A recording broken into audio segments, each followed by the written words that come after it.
My name is Sqn Ldr Rana Chhina, and I'm the Secretary of the USI Center for Military History and Conflict Studies. Now, I'll be talking about the Indian Army at Gallipoli, a campaign that happened in the First World War in 1915. This talk actually had its genesis in a paper on the same subject that I had presented at the Australian War Memorial in a conference to mark the centenary in 2015. The World War I campaign at Gallipoli is not very well known in India, but it has great significance in a number of countries, particularly Australia and New Zealand, where it has acquired an almost mythic significance. The campaign holds a special place as well for Turkey, since it was this theatre that thrust Mustafa Kemal Ataturk into national prominence. Now, before I proceed, a word about Ataturk.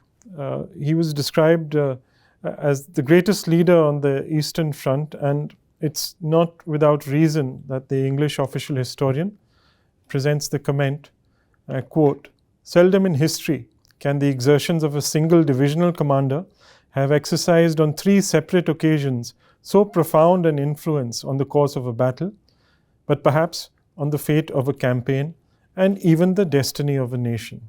So you can see the significance that Ataturk had, not just to Gallipoli, but also to the history of Turkey. For me personally, this campaign was a subject always close to my heart, as I was long fascinated by it since I was a schoolboy. When I was growing up in Delhi, one of my neighbors was a lady called Felice Pereira, who had served as private secretary initially to the Adjutant General in India, and afterwards the last British CNC and all the Indian air chiefs later up to Air Chief Marshal Arjun Singh. And Felice used to tell me a story when she was working in the AG's office, and Reginald Savory was the Adjutant General. And she said, this is during the war, the Second World War was going on.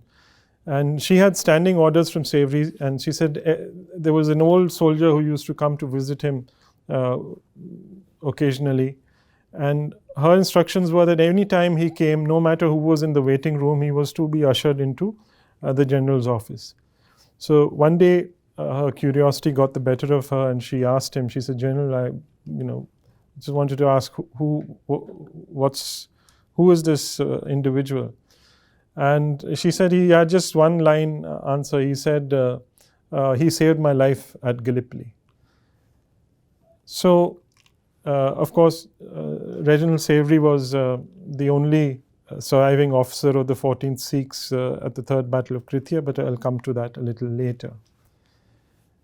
The other thing was when I was again as a schoolboy, and I'd go around and talking to old veterans in my village, and one of the enduring memories that a lot of these old men had was about the evacuation from Gallipoli. This was somehow one of the things which had persisted in their memory. Even if they hadn't been there, they had heard about how Gallipoli had been evacuated. So I'm therefore deeply honored to be here this day to talk on the contribution of the Indian Army during this campaign. And I'm conscious that this is a subject that's conspicuous by its neglect. And this broad recapitulation of the role of these forgotten soldiers is as much a tribute to their valor and sacrifice as it is a resurrection of their memory. Now, the Indian expeditionary force that served in the Dardanelles was not very large in numbers. It's some 10,000 men at its peak in a campaign that had swelled from 75,000 to nearly 500,000 Allied troops engaged by the end. Yet it had a significant impact upon the course of operations. And no account of the campaign can ignore the contribution of the Sikhs in the Third Battle of Krithia or of the Gurkhas in the climatic Battle of Sari Bair. However, despite the fact that it served with honor at Gallipoli, not just with, but as a part of the Australian and New Zealand Army Corps from August 1915 onwards, this contribution has been relegated largely to a passing mention in most accounts of the campaign. Now, part of the reason for this lies in the political history of British India, On the eve of the First World War, India was still a colony, agitating for dominion status within the empire, a status that the colonial authorities were loath to confer upon it. In India, therefore, the war was seen as an opportunity to press for home rule by proving its loyalty to the empire. And as a measure of its support to the imperial cause, India provided Britain with not just men and material, but money as well.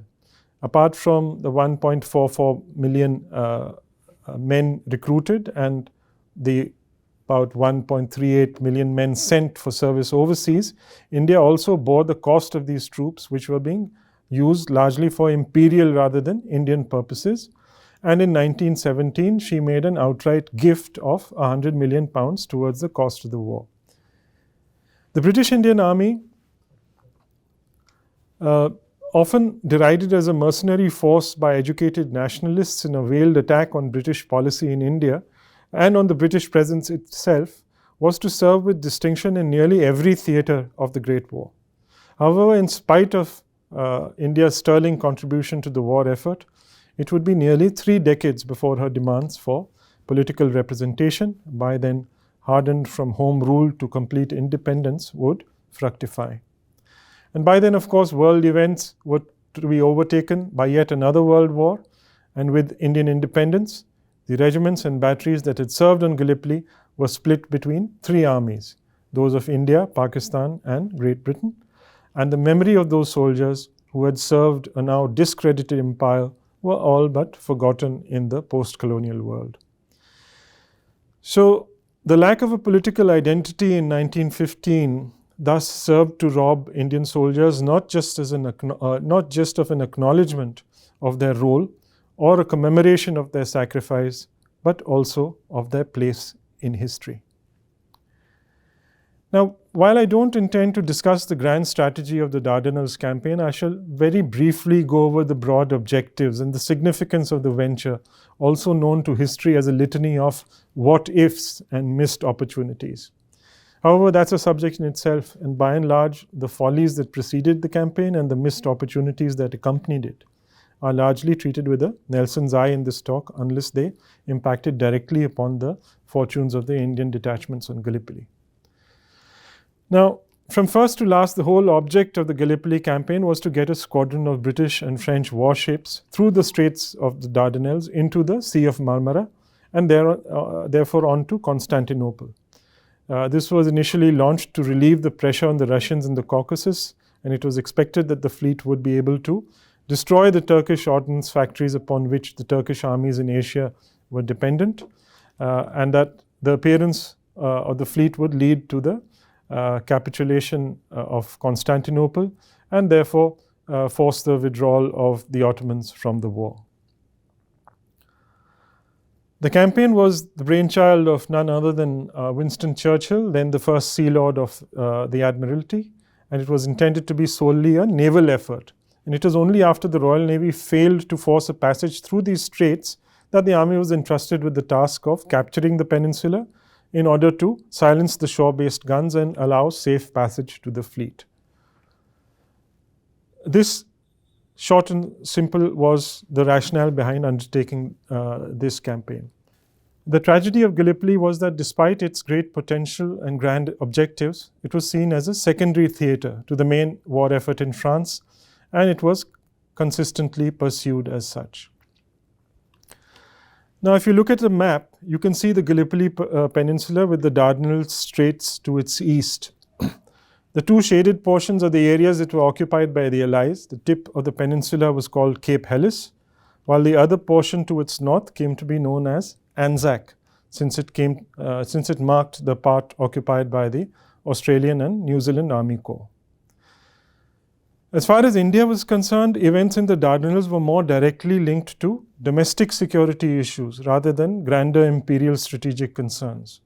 The somewhat vague emotional attachment of Indian Muslims to the Sultan of Turkey as Khalifa were being exploited by political agitators in India, who were publicizing the ideal of a pan-Islamic movement that laid stress upon the kind of international solidarity and unity of all Muslims or Ummah which had been fostered by the Sultan for decades.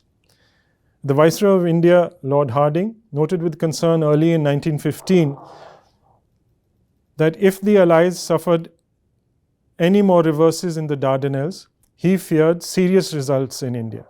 The Khilafat movement also had its impact upon the Indian army, and there were a number of desertions from amongst Muslim soldiers, which were thought to be the work of extremist elements in India working to undermine the loyalty of Indian troops and endeavoring to advance pan-Islamic propaganda to the detriment of British imperial interests. This was held to be especially the case as regards Pathans and other Pashto-speaking classes who were supposedly more susceptible to such influences than other Indian Muslims.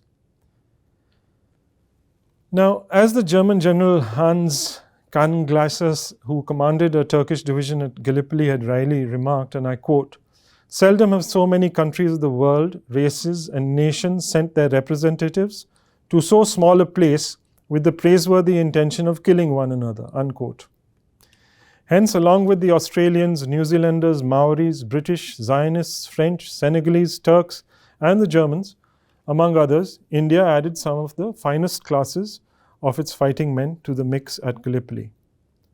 Now, in the second half of the 19th century, the British in India had formulated what was known as the martial races theory, under which only certain ethnic or religious groups or classes were considered eligible to bear arms on the basis of their perceived hardiness or value as soldiers.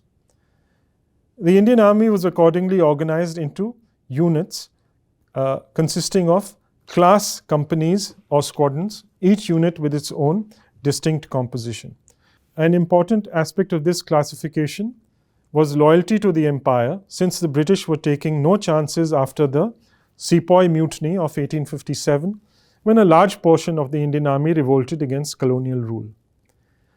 In a classic application of divide et impera, the composition of the various ethnic classes in a unit was maintained in such a way so as to ensure that the troops were unlikely to combine in a general uprising against the colonial authorities, and they could be used as a counter to one another if so required.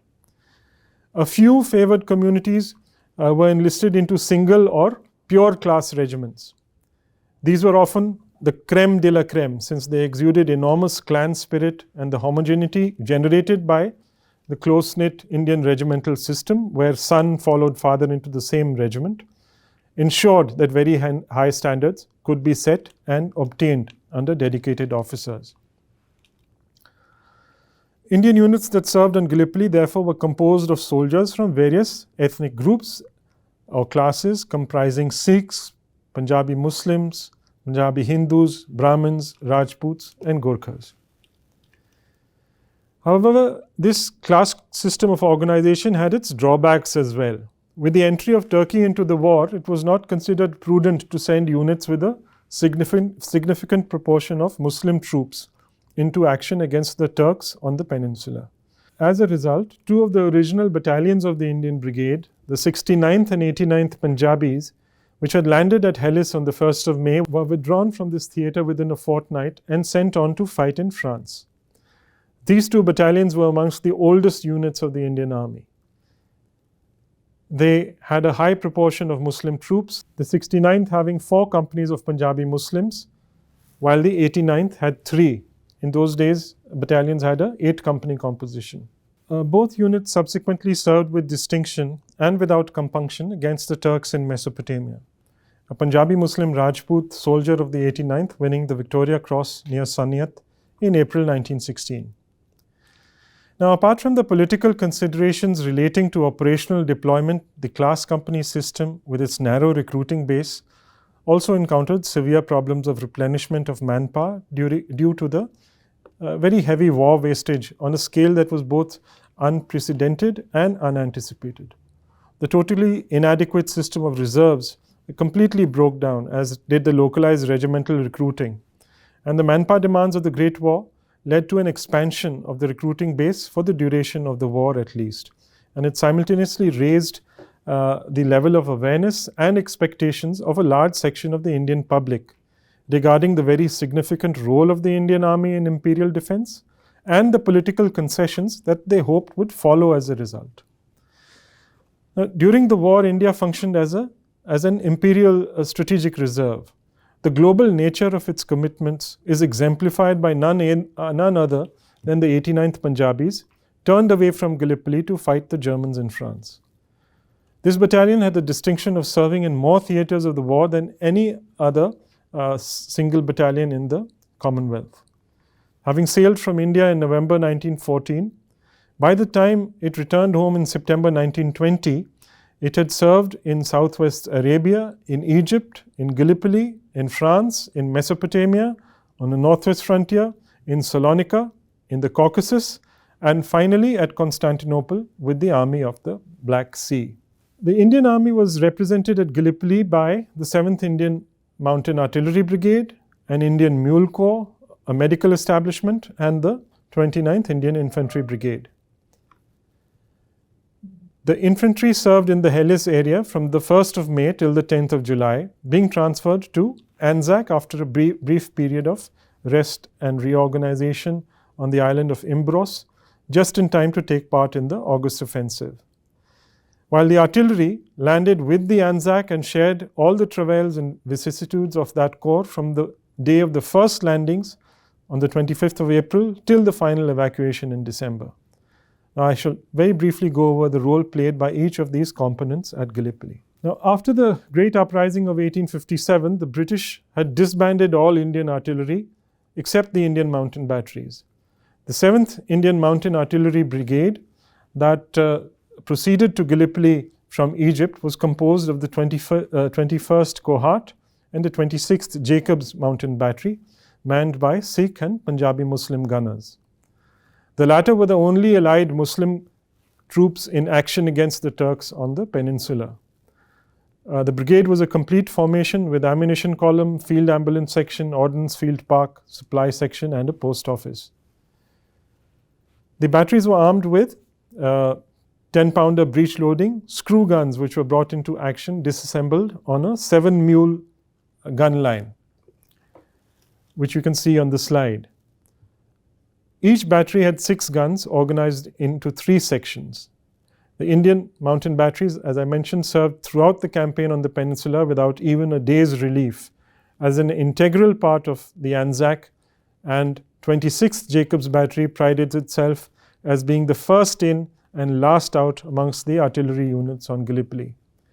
The services of this battery during the landings at Anzac on the 25th of May were described as being of inestimable value, owing to the encouragement which its fire gave to the Australian troops at a critical juncture when they were hard put to hold it on their own, and to the fact that it relieved the infantry of a good deal of pressure by drawing fire upon itself. By the 3rd week of May, the guns were showing signs of wear and replacements were urgently sought from India, as none were said to be available in England. 6 of these were replaced a month later, and during the August offensive on the Sari Bear Ridge, the 2 Indian mountain batteries, less 1 section each, formed a part of the 2 assaulting columns and rendered full support to the infantry. Now, by all accounts, the Indian mountain batteries made a mark for themselves, and they were long remembered with affection and regard by their former Anzac comrades. By all accounts, the Indian troops got along very well with the Anzacs. In interviews with the Indian veterans of the Great War regarding their interaction with soldiers of other nationalities, the American scholar Dewitt Ellenwood in the 70s had noted that the most enthusiastic comments were about the Australians, who apparently treated them heartily and with a spirit of equal comradeship. Now, it may come as no surprise that when the Gallipoli expedition was planned in January 1915, transport was not included, since Lord Kitchener expected that the landing force would only be required to march over the narrow peninsula. The history of the Royal Army Service Corps notes that Kitchener was persuaded to include a quota of transport to accompany the troops by, and I quote, "the reminder that on active service, a properly organized supply of ammunition was essential," unquote. The RASC history goes on to candidly observe, quote again, "Now among Lord Kitchener's qualities, and they were both numerous and eminent, knowledge of transport was not included," unquote. However, even with the authorization, the lack of roads on the peninsula rendered motor transport useless. This transport difficulty was largely resolved by the allotment of an Indian mule transport train from France consisting of about 4,300 mules and 2,000 carts. These were organized into four mule cart trains, each consisting of 10 troops of 108 mules and 50 carts, with 60 drivers each. The total strength of the corps was 650 men with over 1,000 mules, and 10,000 tons of hay, barley, maize from India accompanied the force for animal feed. Now, service in the Mule Corps was not one of the most soldierly of activities, but in no other theatre of war did the lowly mules or their gallant drivers share more equally in the hardships and dangers of their frontline comrades than on the beaches and gullies of Gallipoli. The Indian Mule Corps, which landed in Gallipoli on the very first day, soon established themselves in what came to be known as Mule Gully, and for the rest of the campaign, the mules and their drivers were a familiar and welcome sight to the soldiers holding on to the precarious perches in the heights above, as they cheerfully went about their task of delivering ammunition and supplies to the trenches ahead. However, there was no let-up from enemy fire, and even Mule Gully was under constant sniper fire during the day, which led to the most of the movement being undertaken under cover of darkness. Now, in spite of all the precautions that the transport actually suffered daily shelling in its camps and in the trips forward.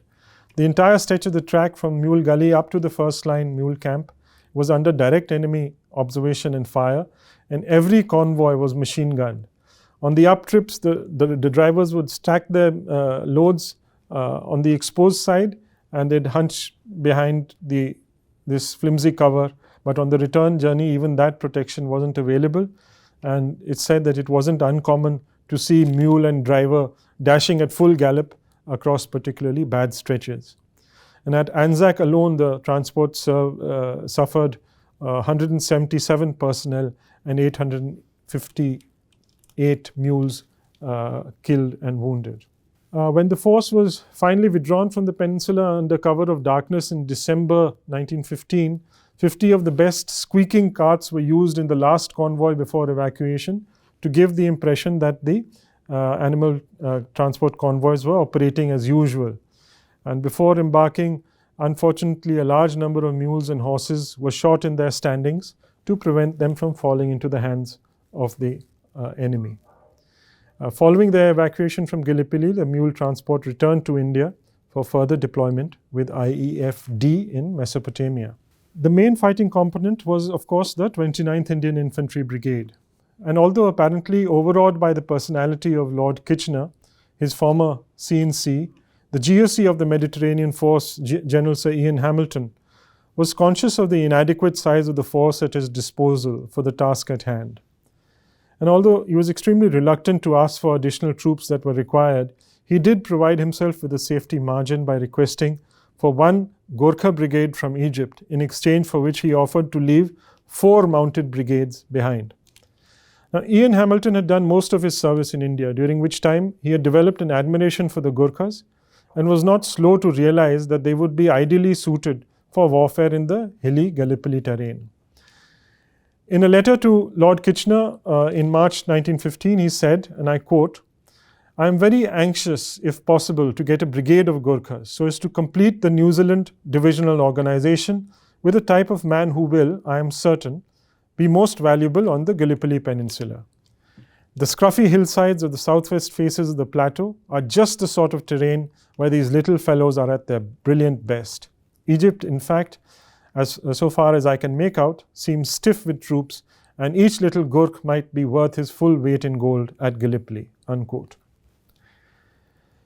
Now, prompted by Sir Ian Hamilton's request, Lord Kitchener instructed the GOC Cairo to be prepared to assist Hamilton with additional troops if required. The result was the dispatch of the Indian Brigade to Gallipoli. And this was because there was no purely Gorkha brigade available in Egypt at the time, and therefore the 29th Indian Infantry Brigade of the 10th Indian Division was ordered to Gallipoli. Now, as originally constituted in October 1914, the brigade consisted of the 14th King George's Own Firozpur Sikhs, the 69th Punjabis, the 89th Punjabis, and the 1st, 6th Gorkha Rifles. It sailed from Karachi for Egypt in November 1914 under the command of Brigadier General H.V. Cox. And for the next 6 months, it was engaged in the defense of the Suez Canal before it sailed for Gallipoli, arriving off Cape Helles on midday on the 30th of April.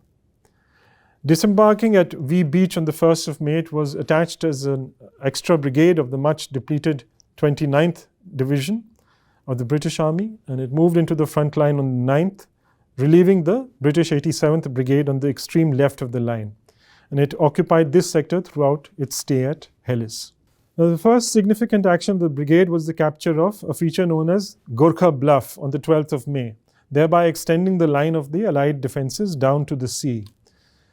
On the 14th of May, the 69th and the 89th Punjabis were withdrawn from the line and embarked for Egypt en route to France, as I had mentioned, as they contained a significant proportion of Muslim troops. In a short period that these units had been on the Peninsula, the 89th had suffered over 100 casualties, while the 69th, which had not been engaged in the front line, lost 10 killed and 23 wounded. And these units were now replaced by the 1st, 5th and the 2nd, 10th Gorkha Rifles, but not until the 2nd of June. In the meantime, the brigade was brought up to strength by the temporary addition of 2 British battalions. Now, during its stay at Helles, the brigade was involved at the Third Battle of Krithia and the action of Gully Ravine. During the Third Battle of Krithia on the 4th of June, the 14th Sikhs, one of the few non-Gorkha pure-class battalions of the Indian Army, composed entirely of seasoned Jat Sikh soldiers from Punjab, launched repeated attacks in the face of murderous machine gun fire against the Turkish positions astride Gully Ravine. Held up by barbed wire that was unaffected by the Allied artillery bombardment, a section of men leaped the barbed wire as if it were a hurdle on a sports field and charged at the Turks with the bayonet. However, human valor was unavailing against modern weapons of war, and on that day, the battalion's casualties amounted to a staggering 82% of the men actually engaged in the battle. Only 3 British officers were left unwounded. Writing to the Commander-in-Chief in India a few weeks after the event, General Sir Ian Hamilton paid noble tribute to the heroism of all ranks. I quote from his dispatch because it's worth quoting. In the highest sense of the word, extreme gallantry has been shown by this fine battalion. In spite of these tremendous losses, there was not a sign of wavering all day, not an inch of ground gained was given up, and not a single straggler came back. The ends of the enemy trenches leading into the ravine were found, after the successful British advance on the 28th June, to be blocked with the bodies of Sikhs and of the enemy who died fighting at close quarters. And the glacis slope is thickly dotted with the bodies of these fine soldiers, all lying on their faces as they fell in their steady advance on the enemy. The history of the Sikhs affords many instances of their value as soldiers, but it may be safely asserted that nothing finer than the grim valor and steady discipline displayed by them on the 4th June has ever been done by soldiers of the Khalsa. Their devotion to duty and their splendid loyalty to their orders and to their leaders make a record their nation should look back upon with pride for many generations." Unquote. The heavy casualties suffered in the previous fighting were somewhat offset by the equally heavy punishment inflicted upon the Turks during their gallant counterattack on the 3rd and 5th of July. During these attacks, the Turks came on again and again in defense masses to be mowed down in heaps by rifle, machine gun and artillery fire. The Indian trenches were so packed with riflemen pumping 15 rounds a minute into the helpless masses in front that many men climbed out of the trenches firing over the heads of their comrades. The rifles of the men in the firing line became so hot that it was necessary to pass up rifles from the supports. This went on for 4 hours and saved the enemy no purpose whatsoever, except that a whole Turkish division was thus destroyed before the slaughter ended. The repulse of these Turkish attacks on the 5th of July actually marked the end of serious fighting for the Indian Brigade in the Helles area, and after a few days spent in bivouac on the coast, It was moved to the island of Imbros for rest and reorganization. But by then, it had dwindled to a skeleton, and the 1st, 5th, and the 1st, 6th Gurkhas had been temporarily amalgamated, and the 14th Sikhs were by now so depleted in numbers, they had just 1 British officer, 1 VCO, and 117 ORs, that they were attached to the 2nd, 10th Gurkhas for rations and maintenance. Like the 14th, the 1st, 5th Gurkhas also had only 1 British officer left. Indeed, the 5th Gurkha's history records that only 8 officers remained in the brigade as a whole, including the staff, and every unit was greatly reduced in number. This shortage of officers was the primary reason for withdrawing the brigade from the firing line. Now, during its stay at Imbros, the brigade was once again brought up to strength by the arrival of drafts from linked battalions and from depots in India. Reinforcements for class regiments, such as were employed at Gallipoli, were proving to be a problem. And Sir Ian Hamilton rejected a suggestion to send reinforcements of other classes for the 14th Sikhs, saying that he deprecated the introduction of foreign elements into a famous class regiment. However, in the event, a double company of the Patiala Imperial Service Infantry arrived as reinforcements on the 7th of July, a second double company following on the 25th September 1915. Like the 14th Sikhs, this was also a class regiment consisting of only Jat Sikhs. However, unlike the 14th, it was not a regular unit of the British Indian Army, but belonged to the army of the princely state of Patiala in the Punjab. The Maharaja of Patiala, His Highness Lieutenant Colonel, later Lieutenant General Bhupinder Singh, was concerned that the famous Firozpur Sikhs would overshadow any glory coming the way of the Patiala troops. And he specifically requested that the attached double companies should be maintained as a separate unit. Or, if this was not possible, that their identity should be preserved and that all casualties should be reported as occurring in the Patiala infantry and not in the 14th Sikhs. Now, although attempts were made to mollify the Maharaja by stating that, quote, he had the honor of being the only ruler who had troops in the Dardanelles, unquote, history bears witness that the Maharaja's apprehension was indeed well-founded. The Patiala infantry finds no mention in accounts of the Dardanelles campaign. Now, in addition to other ranks, the shortage of British officers continued to be acutely felt. In response to an urgent telegram from Sir Ian Hamilton to say that Cox's brigade had scarcely any officers left and requesting for replacements, the GOC Egypt informed India that he had already dispatched every available Gurkhali-speaking officer and others in addition, and was in consequence himself reduced to the minimum required for safety. Now, there is no doubt that officer casualties were very high, but they were nowhere more keenly felt than in Indian units, where it became exceedingly difficult to replace officers who could not only speak the language of the men, but were often deeply respected and implicitly trusted by the troops. In keeping with their regimental traditions, officers made it a point to set an example, often leading to unnecessary loss of life. On one occasion, an officer of the 1st, 5th Gurkhas drew his sword, and he was probably the only officer on the Peninsula who wore one, and led his men in a gallant though doomed charge against the enemy. On the 21st of July, the Indian troops with the Mediterranean Expeditionary Force, or the MEF, were designated the Indian Expeditionary Force, or IEF-G. However, as late as the first week of August, the GOC in Egypt was unaware of this designation, asking the CNC in India by a telegram on 6th August, "What is Force G, please?" Now, brought up to strength by reinforcements in July, Force G it was that took to the field as part of the August offensive on the Anzac front and fought side by side with the Anzacs till the final evacuation from the Peninsula in late December. This then was the approximately 4,800 strong Indian detachment that was to serve at the northern flank of Anzac after the 29th Indian Brigade landed at Anzac Cove on the 5th, 6th of August to take part in what would be the last major attempt to break the stalemate by a bold and, in retrospect, overambitious plan. This called for a vigorous offensive from Anzac, combined with a surprise landing at Suvla Bay, under cover of a diversionary attack in the Helles area to pin down the Turkish forces and prevent reinforcements from being sent to the north. Zulu Day for the breakout from Anzac as well as the Suvla landings was fixed for the night of the 6th, 7th August.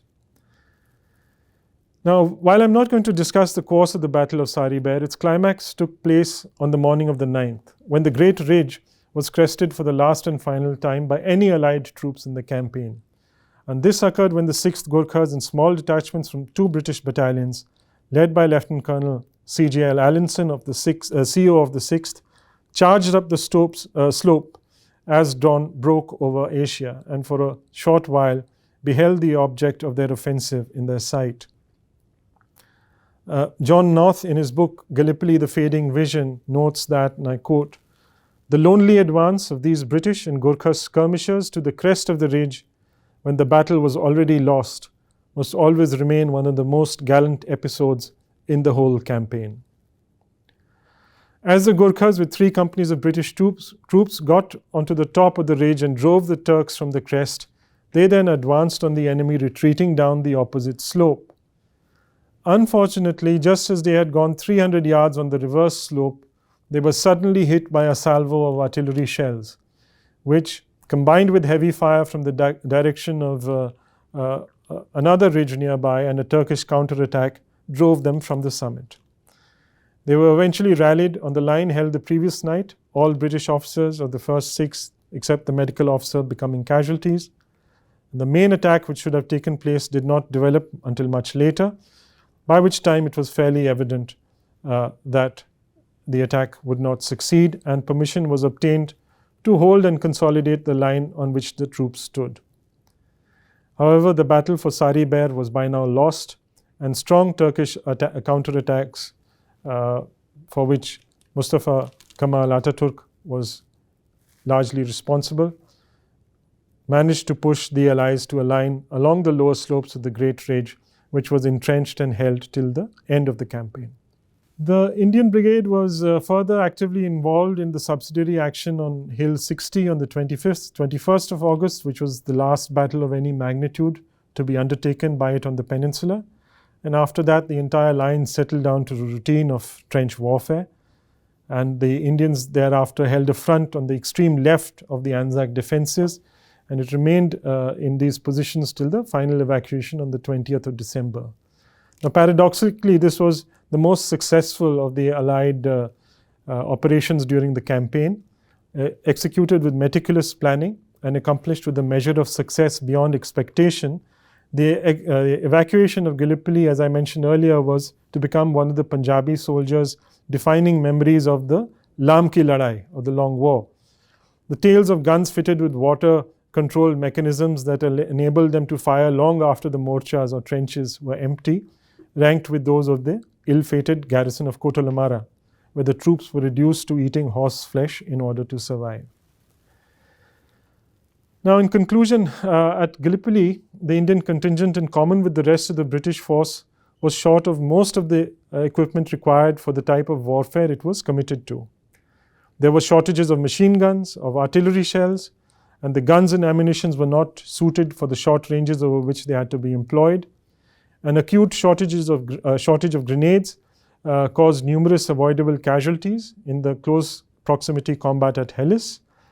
And during the main battle of Sari Bair, described as one of the great soldiers' battles of all time, the Indian Brigade more than held its own. Ultimately, a shortage of officers, poor communications, inadequate command and control of the tactical battle, and a plan which was far too ambitious in its ambit lost the battle for the Allies. In the larger scheme of things, the Indian contingent that served on the Peninsula was but a minuscule of the total troops involved. It was sorely tried, but emerged from the fray with credit, having suffered a total of 4,100 plus casualties during the campaign. The high point of its deployment was its conduct during the Battle of Sari Bair, when one of its battalions gained the crest of the mighty ridge, and for a short while may have held the key to victory in its grasp. The forlorn hope of this small band, as it waited in vain for reinforcements which never came, before it was hurled off the crest by a storm of fire and an unfortunate salvo of artillery fire, must remain as one of the most poignant images of the entire campaign. Yet there are other images as well. Although, unlike the Australian and New Zealand armies, which turned the historian's gaze upon the involvement of their soldiers, the story of the Indian army at Gallipoli, and indeed in the Great War as a whole, received no such separate scrutiny. The Indian story, and it was a substantial one, must therefore be unravelled from amongst the larger official accounts of the war. There are almost no records that preserve the subaltern view of the Indian rank and file, apart from the fortuitous collection of letters passed down by the Indian censors in France. The Gallipoli narrative gets a human touch by the accounts of a few British officers of the Indian army who recount the doings of their men in passing. We hence have the enduring snapshot of the Gorkha Subedar Major weeping in frustration as his wounds forced him to leave his battalion and be carried off the battlefield during the assault on Hill 60. Of the Indian gunner, Karam Singh, continuing to relay fire orders from the OP officer to the guns of his battery long after he had been rendered stone blind by a shrapnel. Of gunner Jan Muhammad, pumping 17 out of 22 shells into the gun posts of a Turkish battery opposite Quinn's Post, even though his gun emplacement was knocked down by a heavy explosive. Of the grieving mule drivers bringing wreaths of wildflowers to lay on the grave of the noble-hearted John Simpson or Murphy, and numerous others that serve to remind us that behind the dry statistics and the official reports, there lies another story that can perhaps now never be told. The Gallipoli campaign occupies a special place in modern history. It forms the cornerstone and the foundation of the national identities of Australia, New Zealand, and even modern Turkey. Yet when the nations of the world talk of Gallipoli, little mention is made of the Indians who fought and died there. In conclusion, therefore, I will just say, these men also fought at Gallipoli. Remember them.